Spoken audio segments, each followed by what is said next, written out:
Provérbios capítulo 3, por favor, abra sua Bíblia, permaneça com a mesma aberta nesse texto. Nós estamos, irmãos, numa série de mensagens intitulada Rendição. E nós estamos falando sobre a necessidade absoluta de se entregar a Deus completamente, se entregar completamente a Deus. O tema da mensagem de hoje é renda a sua confiança ao único que não falha. Renda a sua confiança ao único que não falha. Além da Bíblia aberta, você também tem o GAM, Guia de Aplicação da Mensagem. Você pode acompanhar a mensagem pelo GAM.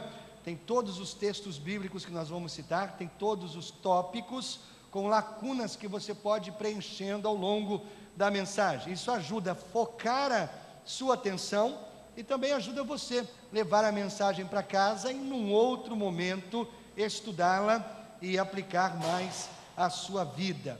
Irmãos, em muitas situações da vida, nós aprendemos que não devemos nos render. Em muitas. Por exemplo, não se renda à tentação, óbvio. Não se renda ao desânimo.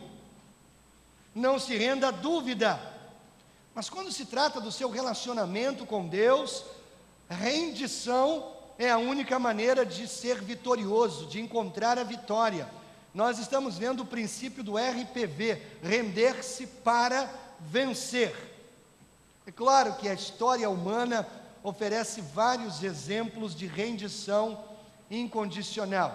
Eu tenho ido muito à história da Segunda Grande Guerra Mundial e encontrado vários exemplos disso. Por exemplo, no final da Segunda Grande Guerra, quando a Alemanha estava cercada pelas forças aliadas por todos os lados, depois que Adolf Hitler se suicidou, 3 dias depois os alemães se renderam.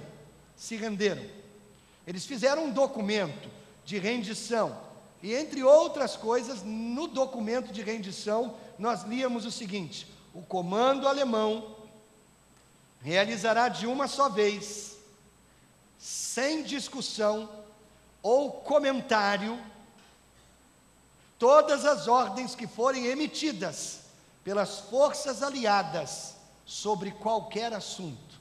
O que é isso, irmãos? Rendição incondicional.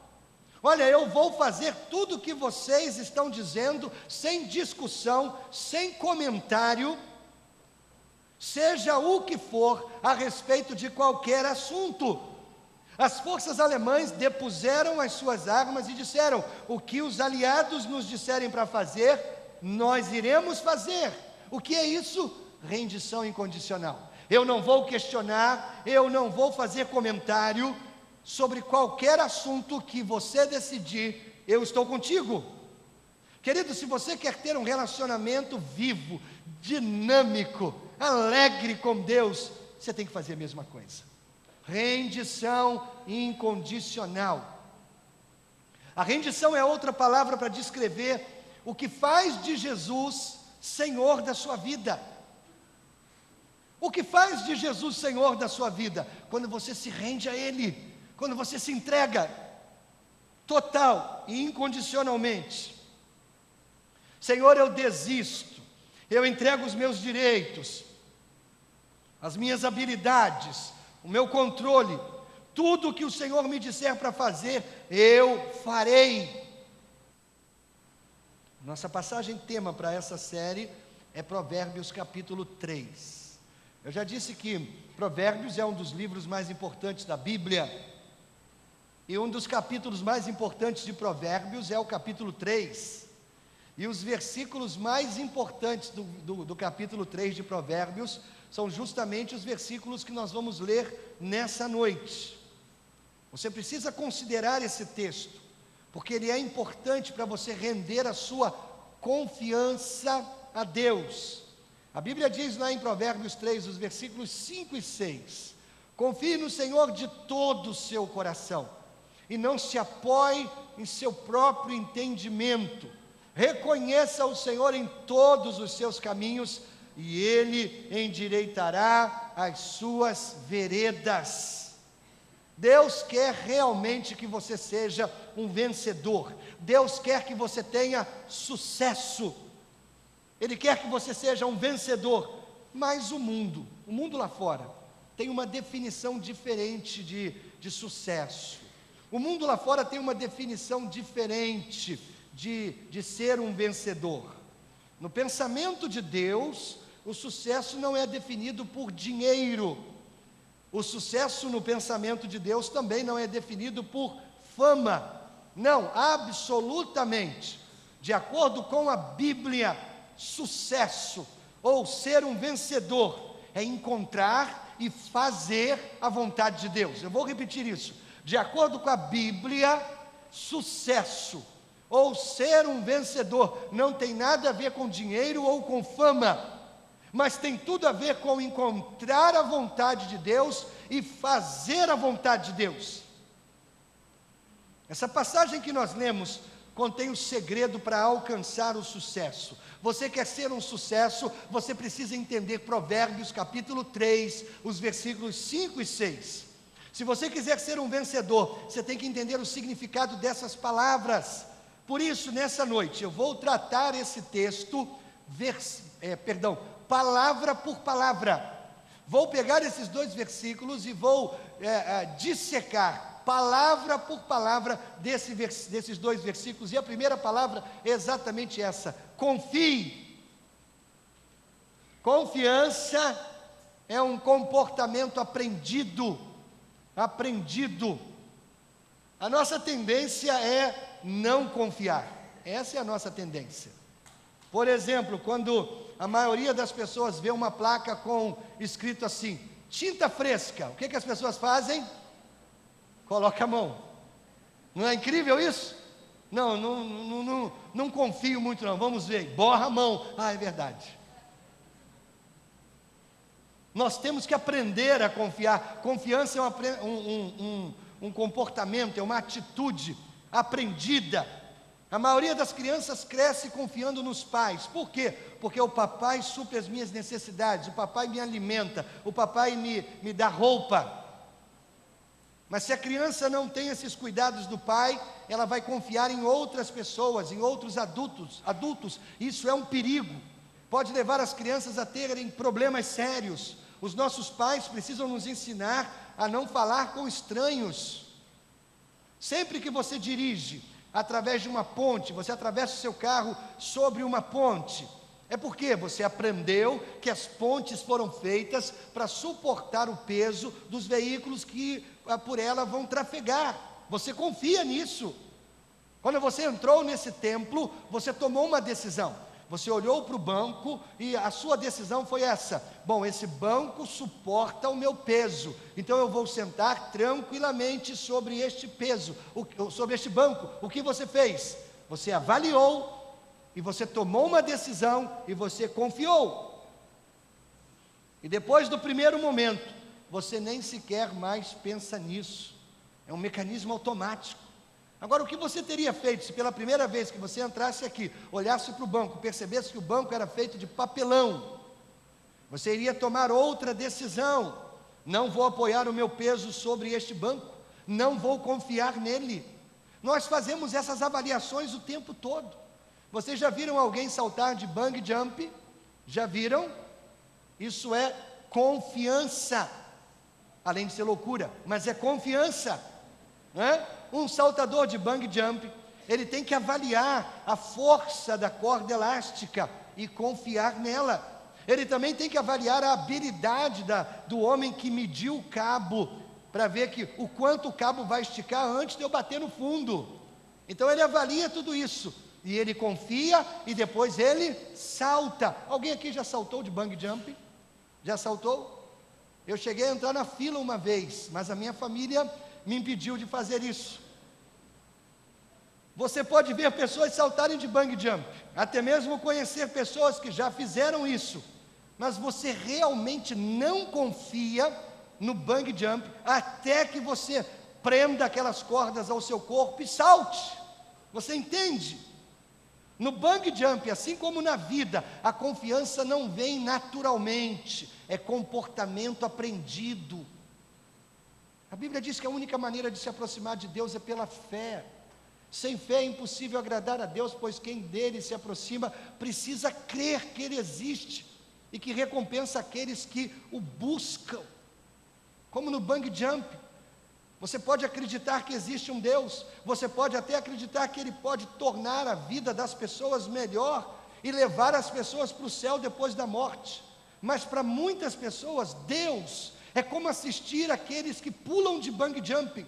Você sabe como é, mas você nunca fez isso, você nunca de fato confiou, você nunca de fato se amarrou a Deus e disse: Deus, eu me lanço completamente.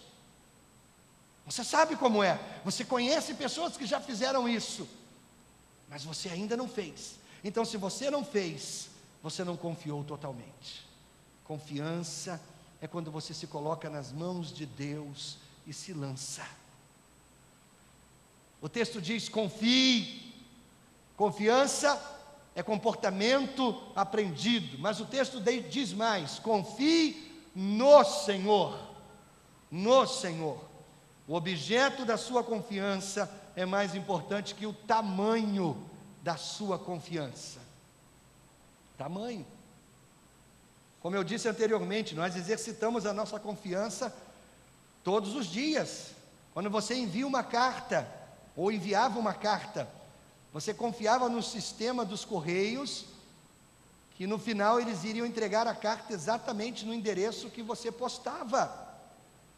Quando você preenche um cheque, ou você passa o seu cartão de débito, você confia no sistema bancário, que vai fazer o dinheiro sair da sua conta e ir para a conta de quem você determinou. O componente chave nesse versículo é o objeto da sua confiança. Ó Senhor, confie no Senhor. Porque, querido, é possível você ter uma fé forte na coisa errada. Uma fé forte na coisa errada, uma fé grande na coisa errada. Eu me lembro de uma história terrível, de um acidente de trem que aconteceu nos Estados Unidos, precisamente no estado da Filadélfia. Um trem de passageiros colidiu com um trem de carga. Quando os peritos chegaram ao local, eles encontraram muitos mortos. O maquinista do trem de passageiros foi ferido fatalmente, logo depois ele veio a morrer.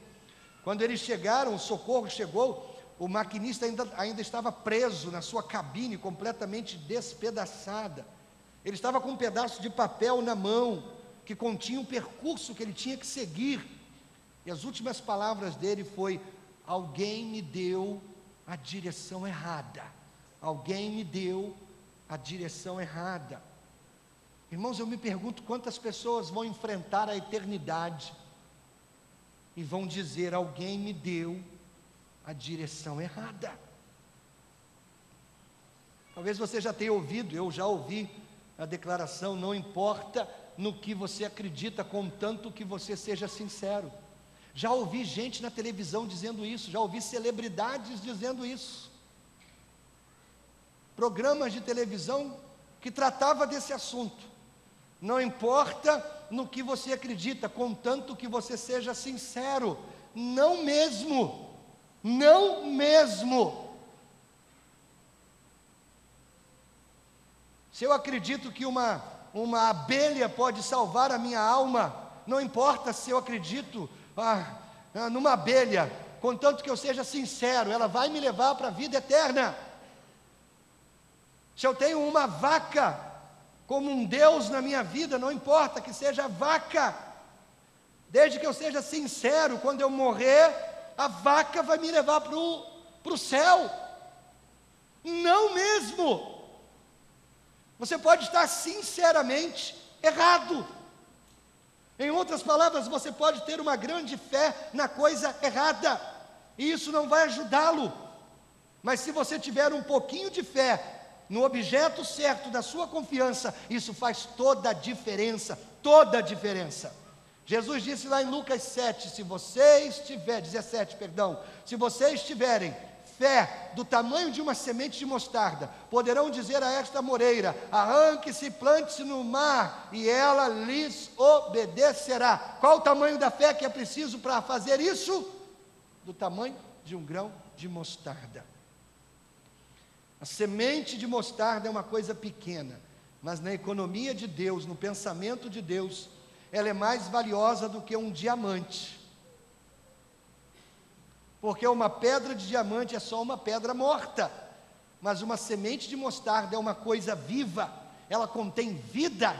Se você plantá-la, ela vai crescer, ela vai produzir mostarda, e ela vai produzir mais sementes de mostarda. Então preste atenção no que Jesus está dizendo aqui. É melhor ter um pingo de fé viva, num Deus vivo, do que uma tonelada de fé em algo morto. Confie, mas confie no Senhor. O objeto da sua fé é a coisa mais importante que você tem sobre a sua fé. Mas o texto continua dizendo: confie no Senhor de todo o seu coração. Querido, Deus espera a sua entrega total, total. Você pode confiar em Deus, mas se a sua confiança for experimental, ou aquela confiança relutante, isso vai fazer bem pouco bem a você, ou pouco bem a você. Você tem que estar disposto a confiar em Deus com todo o seu coração. Veja bem, não há saltadores de bang jump de meio coração. Sabe como é que é? Só vai o meu lado esquerdo. Ou ele vai inteiro, ou não vai. Ou ele se lança completamente, ou ele não vai. Um saltador de bang jump está totalmente comprometido. Jeremias 29:13 diz: vocês me procurarão e me acharão quando me procurarem de todo o coração. Todo o coração. Se você está tendo dificuldades em confiar plenamente em Deus, pode ser que você não ame Deus realmente. Não ame. Aliás, você não pode confiar em alguém que você não ama. Se um estranho chegar para mim, imagine a cena. Um estranho chega para mim e diz assim: eu quero pedir que você faça algo por mim. Aí eu vou responder: ok, o que você quer que eu faça? Aí ele me diz assim: não, vamos fazer o seguinte, eu vou dizer o que eu quero, apenas confie em mim. Primeiro me diga, você vai fazer o que eu lhe pedi para fazer? Eu vou dizer para ele: você é louco, não conheço você, não confio em você, porque eu iria dizer que eu vou fazer qualquer coisa que você me pedir? Mas suponha que a Mariana, minha filha, me viesse até mim e dissesse: papai, faz uma coisa por mim. A minha resposta seria: claro, filha, o que é? E se ela dissesse: não se preocupe, papai, apenas confie em mim. Confie em mim. Eu diria: tudo bem? Eu sei que ela me ama. Eu sei que ela nunca iria me pedir para fazer alguma coisa que pudesse me colocar em prejuízo, ou alguma coisa ruim para mim. Você entende? Simpatia produz confiança. Não há confiança no amor à primeira vista. Confiança é algo construído à medida que o amor cresce e se desenvolve.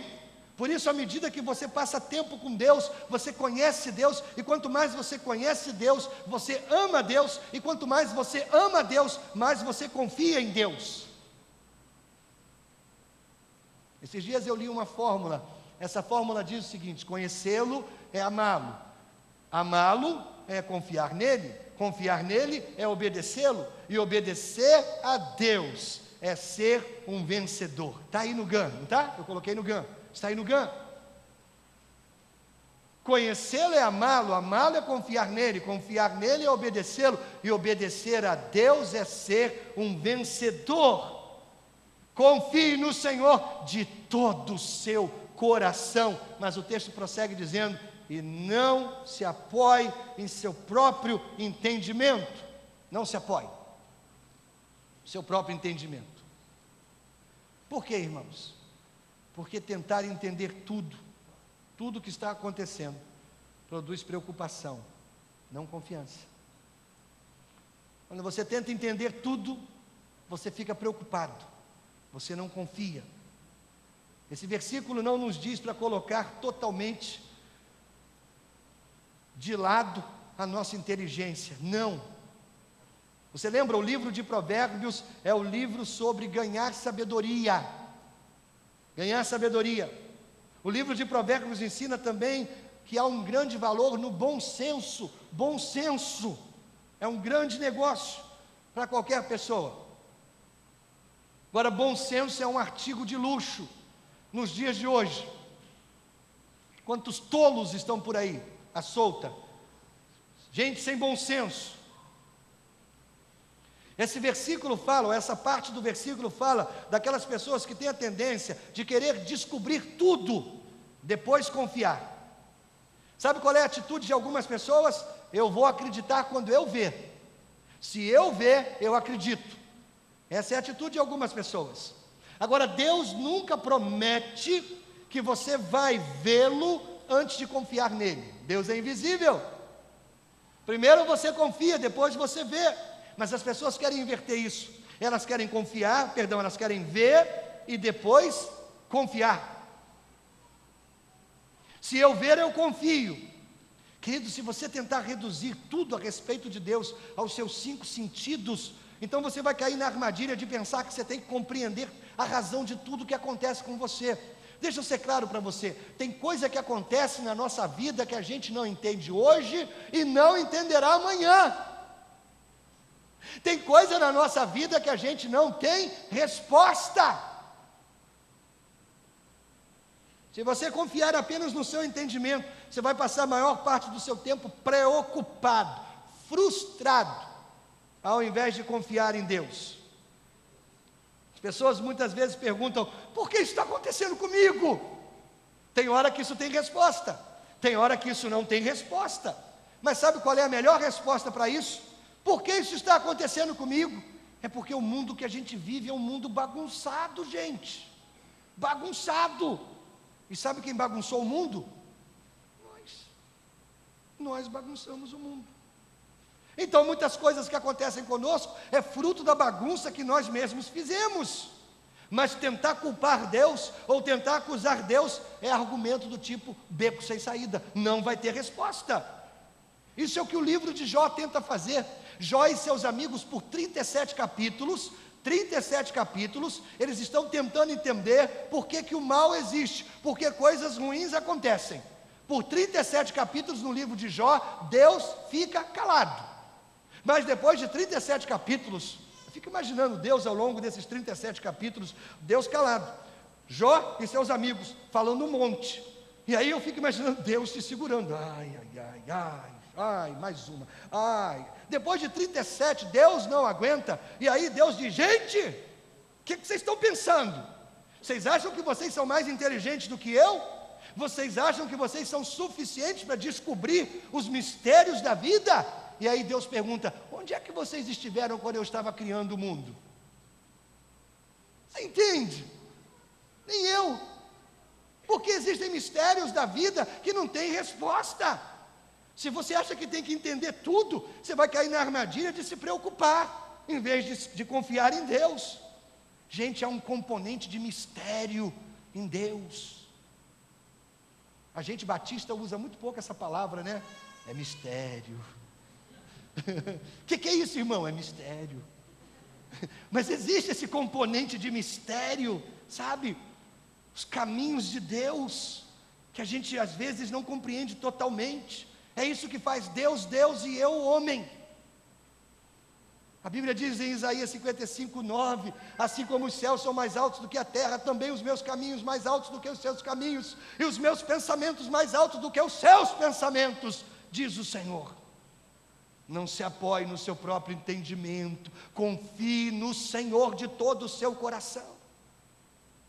Vamos imaginar a seguinte situação: eu estou pregando aqui agora, pregando, falando, de repente há um tremor. Deus levanta o teto desse templo, e Deus coloca o rosto dele para dentro do templo e faz bu. Imagine isso, imagina a cena, né? Levanta a tampa, bu. O que vai acontecer domingo que vem? O templo vai estar assim, gente, assim. E todo mundo que virá a semana que vem vai querer o que, irmãos? Ver Deus fazendo bu. Vamos lá na segunda igreja, porque lá tem o bu de Deus. Você entende? Agora isso é fé? Não, isso não é fé. Deixa eu dizer um negócio para você. Deus está fazendo bu toda semana aqui. Só que a gente não vê, porque Ele é invisível. Ele está transformando vidas, Ele está resgatando perdidos, Ele está levantando o caído, Ele está transformando o coração do pecador num santo. Deus toda semana está fazendo bu. Mas o que a gente quer? A gente quer ver. Não se apoie no seu próprio entendimento. Há um componente de mistério em Deus. Confie no Senhor de todo o seu coração e não se apoie no seu próprio entendimento. Reconheça o Senhor em todos os seus caminhos. Rendição é reconhecer o senhorio de Jesus sobre cada área da sua vida, cada área da sua vida, rendida a Deus, todas as áreas. Já contei para você aquela história daquele retiro de carnaval. Alugamos um ônibus, 47 jovens, fomos para uma praia linda, mas ali nós fizemos um retiro espiritual, evangelizamos, distribuímos folheto, cultuamos na igrejinha junto à praia, ajudamos com o trabalho, pregamos a palavra de Deus, nos divertimos. O motorista de ônibus que foi conosco não era cristão, mas se envolveu conosco e na última noite entregou o coração a Jesus. Oramos por ele e nós orientamos: procure uma igreja evangélica próxima à sua igreja. Nunca mais vimos aquele motorista de ônibus. Tempos depois, andando num ônibus de linha lá do Rio, eu encontro o motorista. Ele era o motorista daquele ônibus. Nossa, que alegria, que coisa boa, rapaz, como é bom ver você. E aí ele me reconheceu e seguimos viagem juntos ali conversando. E eu perguntei: e aí, você está frequentando uma igreja? Ele disse: olha, eu comecei a frequentar uma igreja, mas aí eles começaram a falar esse negócio de dízimo, de oferta. Aí eu parei de ir. Agora eu tenho só fé em Jesus. O que ele estava me dizendo? Olha, eu entreguei meu coração a Jesus, mas o meu bolso não. Eu entreguei minha eternidade a Jesus, mas não meu contra-cheque. Reconheça Deus em todos os seus caminhos, todos. Quando você confia no Senhor de todo o coração, você vai trazê-lo para todas as áreas da sua vida. Se Jesus é o seu Senhor, você não pode limitá-lo em uma caixinha, e essa caixinha você abre aos domingos, e você traz Deus para o templo, e você cultua, aí você volta para casa, coloca Deus dentro da caixinha, e só lembra de Deus domingo seguinte, quando está voltando para a igreja. Não funciona assim. É reconhecer Deus em todos os seus caminhos. A palavra reconhecer basicamente significa reconhecer a presença. Qual é o oposto de reconhecer? Ignorar. Ignorar. Imagine que você decidiu passar um dia comigo. Terça-feira, você quer passar o dia comigo. Ok. Aí a gente chega junto na igreja e eu apresento você à turma da igreja. Essa aqui é a secretaria, esse é o Ederson, essa é a Roberta, essa é a Hélia, está aqui o administrador, esse é o Zé Márcio, o pessoal da limpeza, está aí o Fernandinho, está a Tamires, está a Lúcia, e eu vou te apresentando. O que eu estou fazendo? Eu estou reconhecendo você diante das outras pessoas. Aí eu tenho a minha reunião de ministério, e você vai comigo, e eu não apresento você a ninguém, e você está sentado ali do meu lado. E aí alguém toma coragem e diz: quem é esse? Seria muito indelicado da minha parte se eu não apresentasse você aos outros, se eu não dissesse para os outros que eu o conheço. Da mesma forma, Jesus, Ele que é o meu Senhor, você precisa reconhecer a presença dEle em todos os momentos da sua vida. A presença dEle vai afetar a maneira como você vive, ao jeito como você fala. Você vai querer apresentá-lo aos outros. Deixe-me dar outro exemplo. Como muitos de vocês, antes de eu comer, normalmente eu dou graças, eu faço uma oração. Isso não é uma extensão da minha vida de oração, mas é o que eu estou fazendo. Eu estou reconhecendo, eu estou dando uma pausa, e eu estou reconhecendo Deus na minha refeição. Eu estou reconhecendo a presença de Deus comigo. Eu estou reconhecendo que Ele forneceu a comida, ou Ele forneceu dinheiro para comprar a comida. Você entende? Da mesma forma, a Bíblia diz que devemos reconhecer o Senhor, o seu senhorio em nós, sobre todas as áreas da nossa vida. Então me diga, você está reconhecendo Deus na sua vida familiar? Você está reconhecendo Deus na sua vida privada? Você está reconhecendo Deus na sua vida de trabalho? Você está reconhecendo Deus no seu lazer? O apóstolo Paulo foi um grande exemplo de homem que entregou o controle da sua vida ao Senhor. Houve um tempo na vida de Paulo que ele era inimigo de Jesus, inimigo. Ele perseguia os cristãos, ele prendeu alguns, ele condenou outros à morte, só porque eles eram seguidores de Jesus. Mas um dia Paulo se encontrou com Jesus, e ele levantou a bandeira branca, e ele se rendeu dizendo: Senhor, o que o Senhor quer que eu faça? É por isso que Paulo podia escrever palavras poderosas como essa de Gálatas 2:20, fui crucificado com Cristo, assim já não sou eu quem vive, mas Cristo vive em mim.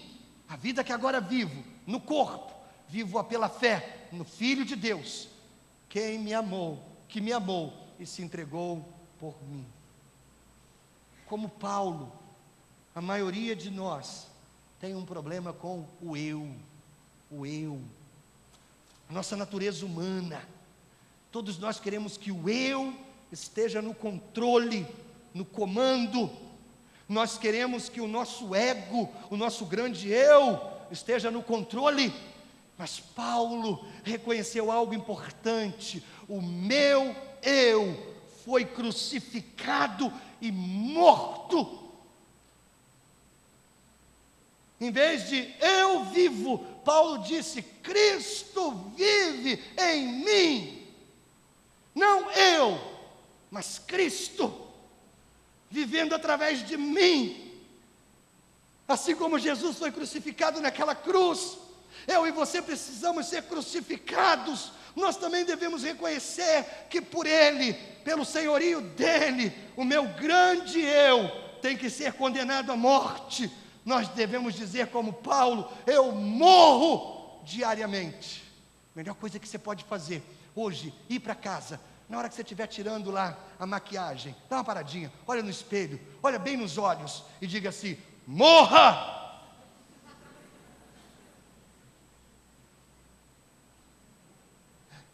Coloca um colchonete atrás, de repente você cai morto, né? Para não sujar o banheiro de sangue. Menor coisa, você tem que ir para casa e dizer: morra! O meu eu, o meu ego, o controle sobre a minha vida, minhas decisões, meus sonhos, meus projetos. Cristo vive em mim, porque eu fui crucificado, e cruz é lugar de morte, condenação. Eu morro para que Cristo viva em mim. Eu morro diariamente para que a vida de Cristo se manifeste em mim. Confie no Senhor de todo o coração, não se apoie no seu próprio entendimento. Reconheça o Senhor em todos os seus caminhos. E finalmente, o texto diz: Ele endireitará as suas veredas. Suas veredas. Suas veredas. O caminho de Deus leva direto para a bênção. Direto para a bênção. Mateus capítulo 7. Jesus diz que existe dois caminhos basicamente na vida. Há uma ampla estrada, autoestrada, pavimentada, larga, cheias de faixas, que conduz à morte.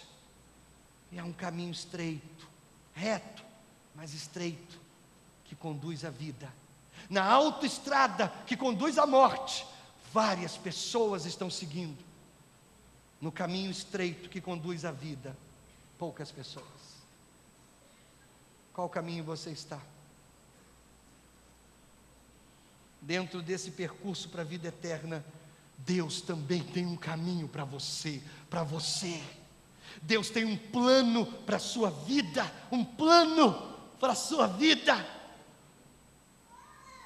Talvez você tenha medo de entregar sua vida ao Senhor, porque você acha que quando você fizer isso, Deus, aqui está a minha vida, Deus vai olhar para você, vai esfregar as mãos, e Deus vai dizer: agora eu tenho você, vou tornar a sua vida uma miséria. Tem gente que pensa isso. Mas querido, o caminho de Deus para você não leva você à miséria. O caminho de Deus para você leva você à vida, à bênção, à alegria, à vitória. O Salmo 16, versículo 11 diz: Tu me farás reconhecer a vereda da vida, alegria plena na tua presença, eterno prazer à tua direita. Quando eu ando com Deus, eu encontro a vida. Eu sei que tem gente aqui que tem medo de entregar a vida completamente a Deus, porque pensa que no exato momento que fizer isso, Deus vai obrigar você a casar com uma menina muito feia e vai levar você para ser missionário na África. Lembre-se, Deus ama você, Deus tem o melhor para você. A vontade de Deus é o que você escolheria para você mesmo, se você tivesse bom senso suficiente para escolher. O Senhor tem um plano para o pedreiro, assim como Deus tem um plano para o pregador. Deus chama alguns para serem eletricistas, assim como Deus chama alguns para serem evangelistas. Se o plano de Deus é mecânica para a sua vida, para alguns é missões. Se Deus chamou você para ser pedreiro e você acaba sendo pregador, você está se contentando com o segundo melhor. Você entende?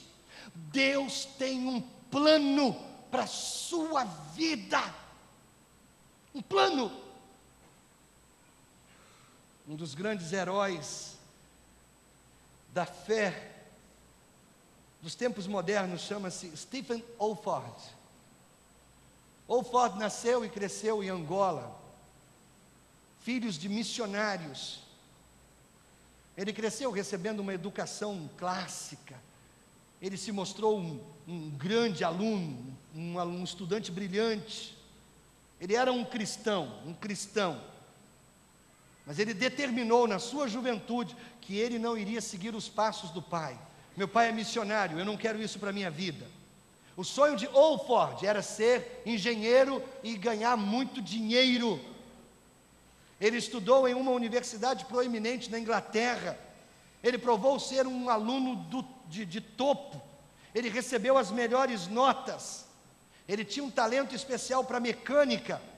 A sua tese de faculdade foi carburação, o coração do motor a combustão, o coração do motor de automóveis. Ele projetou e ele construiu um novo carburador de motocicleta. E ele usou o motociclismo, a corrida de motocicletas, para demonstrar a eficiência do seu engenho. Então, numa noite, quando ele voltava de uma dessas corridas, ele sofreu um acidente com a sua moto, e ele permaneceu na estrada fria, debaixo de chuva fria, por muitas horas, até ser socorrido. Quando finalmente ele foi socorrido, ele foi levado para um hospital, e ele foi diagnosticado com uma pneumonia severa. Finalmente o diagnóstico, o médico disse para ele que ele tinha menos de 2 semanas de vida. A vida desabou diante dos seus olhos, naquele quarto de hospital. Enquanto ele estava deitado no seu leito de morte, ele recebeu uma carta, escrita pelo seu pai, missionário, lá na África. Naquele tempo as cartas levavam semanas para chegarem. Então o pai escreveu essa carta lá na África, antes do acidente. Quando a carta chegou, ela continha palavras que mudariam a vida de Olford. O seu pai escreveu: apenas uma vida, que logo passará. Só o que for feito para Cristo vai durar. Uma única vida, que logo passa. Só o que for feito para Jesus vai durar. Essas palavras ecoaram no coração de Olford. E ele percebeu que passou a sua juventude fugindo de Deus. Fugindo de Deus.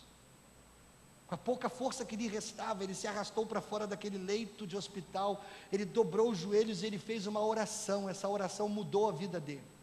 Ele disse para Deus: Senhor, a qualquer hora, em qualquer lugar, a qualquer custo. Amém. O nome disso é rendição. Rendição. É claro, Stephen Olford não morreu naquela cama de hospital. E pelos próximos 60 anos de vida, ele viajou pelo globo, pelo planeta todo, pregando o Evangelho e incentivando os pastores a pregarem a palavra de Deus, versículo por versículo. Ele pregou vigorosamente até os 86 anos de vida. Em agosto de 2004, sofreu um derrame e instantaneamente passou para a presença eterna do seu Salvador.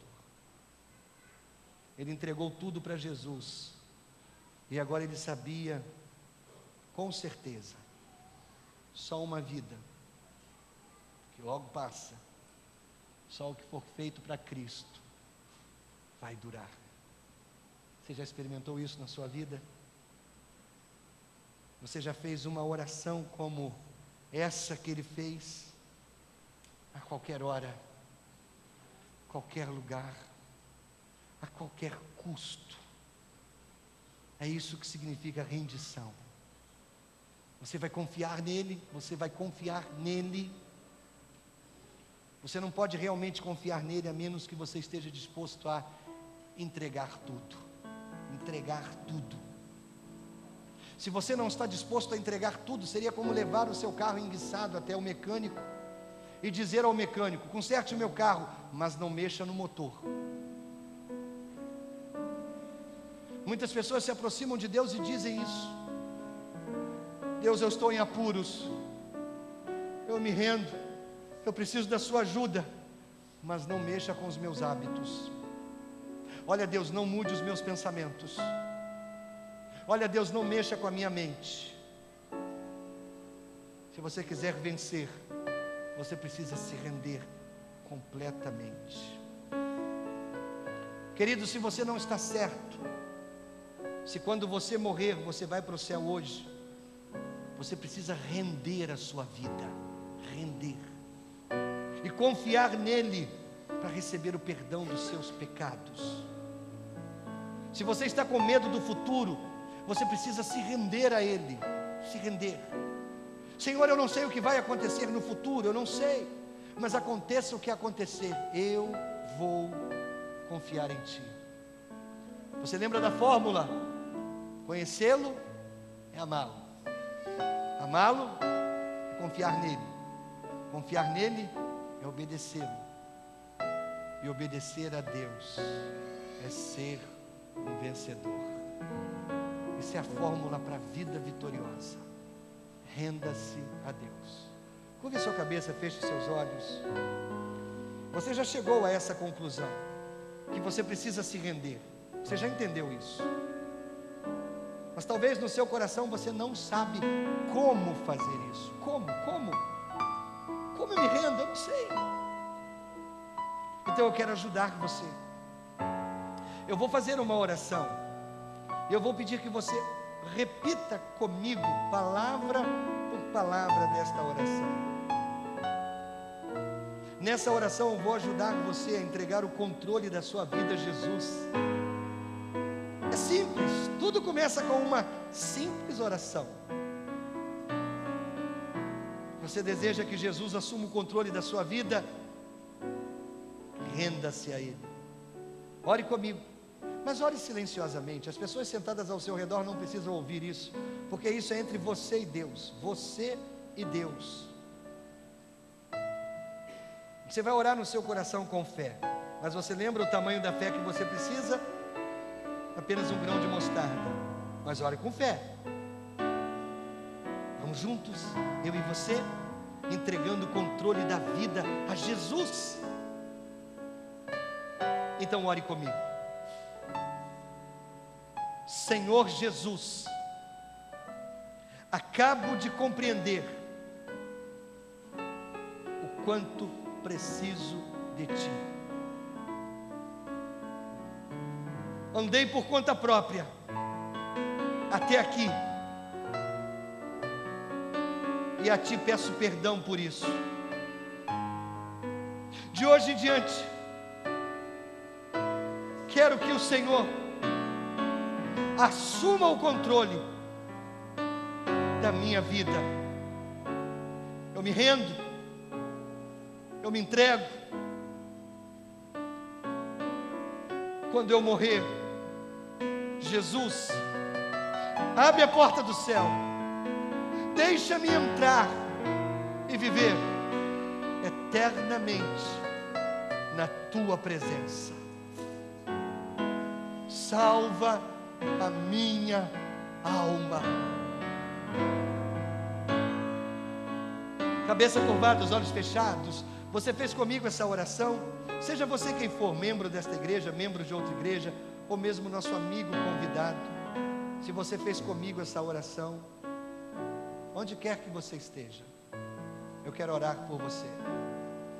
Você orou comigo? Entregou o controle da sua vida a Jesus? Deixe-me orar por você agora. Aí onde você está, você poderia levantar a sua mão e permanecer com a mesma levantada? Você pode fazer isso? Deus abençoe você. Deus abençoe você. Bem alto, levante a mão. Deus abençoe você. Eu estou vendo a sua mão. Permaneça com a mão levantada. Deus abençoe você. Permaneça com a mão levantada lá na galeria. Deus abençoe você. Bem alto, levante a sua mão. Quero orar por você. Já vi você. Deus te abençoe. Lá atrás, Deus abençoe você. Você também. Deus abençoe. Lá no fundo, estou vendo a sua mão tímida. Deus abençoe você. Você também. Deus abençoe. Lá na galeria, mais alguém? Bem alto. Lá no fundo da galeria, Deus abençoe isso. Você também, amém. Graças a Deus por você. Lá no fundo da galeria. Você poderia permanecer com a mão levantada? Quero orar por você. Você pela internet está conosco. Você está tomando essa decisão, entregando o controle da sua vida a Jesus. Um gesto de fé. Coloque a sua mão no seu coração, aí onde você está. Eu também vou orar por você. Eu não vejo, mas Deus está vendo. É um gesto de fé. Mas alguém bem alto, levante a sua mão. Eu quero orar por você. Irmão, irmã, alguém com a mão levantada pertinho de você, coloque a mão no ombro dele, no ombro dela. Isso, não abaixe a sua mão, não abaixe a sua mão. Permaneça com a mão levantada. Senhor, eu quero colocar todas essas pessoas em tuas mãos. Todas. O Senhor as conhece. Sabe seus nomes, suas histórias. E o Senhor sabe que elas estão tomando uma decisão séria ao teu lado. Eu oro por cada uma, pedindo que o Senhor tome o controle, assuma a direção e guie cada uma dessas pessoas à tua presença. É bom confiar em ti, Senhor. É bom andar contigo, Senhor. Então que essas pessoas percebam a maravilha de reconhecer Deus em todos os seus caminhos. Dá-lhes a tua bênção, Pai, em nome e por amor de Jesus. A igreja do Senhor pode dizer amém, amém. Deus abençoe você. Quero convidar todos vocês para na semana que vem participar da quarta mensagem dessa série. Renda seu pensamento ao Altíssimo. Eu vou falar na semana que vem de algo chamado visão de mundo. Os cristãos, através da Bíblia, devem ter uma visão de mundo. Mas existe uma visão no mundo que é contrária à visão do mundo que a igreja tem. E é por isso que hoje nós estamos numa guerra entre a igreja e o mundo. Então na semana que vem eu vou falar sobre renda o seu pensamento ao Altíssimo, a sua visão de mundo ao Altíssimo. É uma mensagem que vai falar ao seu coração, tenho certeza disso. Se você quiser levar essas mensagens para casa, como eu já disse, estão disponíveis para você lá na nossa livraria.